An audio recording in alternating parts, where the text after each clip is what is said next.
Today, cryptocurrencies have become a global phenomenon known by most people, but understood by few. In 2018, you'll have a hard time finding a major bank, accounting firm, software company, or government that hasn't researched cryptocurrencies or started a blockchain project. Beyond the noise and the press releases, many people often fail to understand the basic concepts. So let's walk through the whole story. What are cryptocurrencies?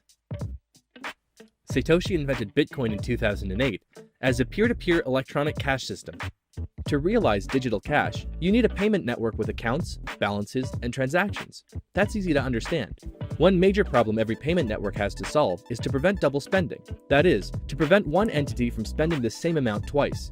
Usually, this is done by a central server who keeps records of all the balances. In a decentralized network, you don't have this server, so you need every single entity of the network to do this job. Every peer in the network needs to have a full list with all the transactions to check if future transactions are valid, or an attempt to double spend. But how can these entities keep a consensus about these records? If the peers on the network disagree about one single minor balance, everything breaks. They need absolute consensus. Nobody knew how to achieve this until Satoshi proved it was possible. Cryptocurrencies are a key part of this solution. To illustrate this, we'll look at the transactions on the network. A transaction is a file that says, Bob gives X Bitcoin to Alice and is signed digitally by Bob. Once signed, the transaction is broadcasted to the network, sent from one peer to every other peer.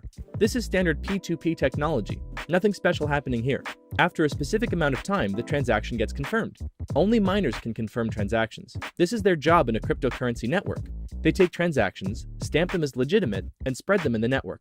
After a transaction is confirmed by a miner, every node has to add it to its database. It has to become part of the blockchain. For this job, the miners are rewarded with cryptocurrency, for example, bitcoins. Anybody can be a miner. They just need to use some of their computer's power to qualify for the task. Every miner competes to solve a cryptographic puzzle. After finding a solution, a miner can confirm the transaction and add it to the blockchain. As an incentive to do this, they then receive a payment from the network in the form of a cryptocurrency. In this way, a network of independent actors are economically incentivized to maintain the legitimacy of the transaction history. So that's the gist of it. Cryptocurrencies are the key to the complex digital cash problem that Satoshi solved: how to maintain integrity and consensus across independent and potentially malicious actors. Cryptocurrencies are essentially the monetary incentive offered to anyone willing to keep the network secure.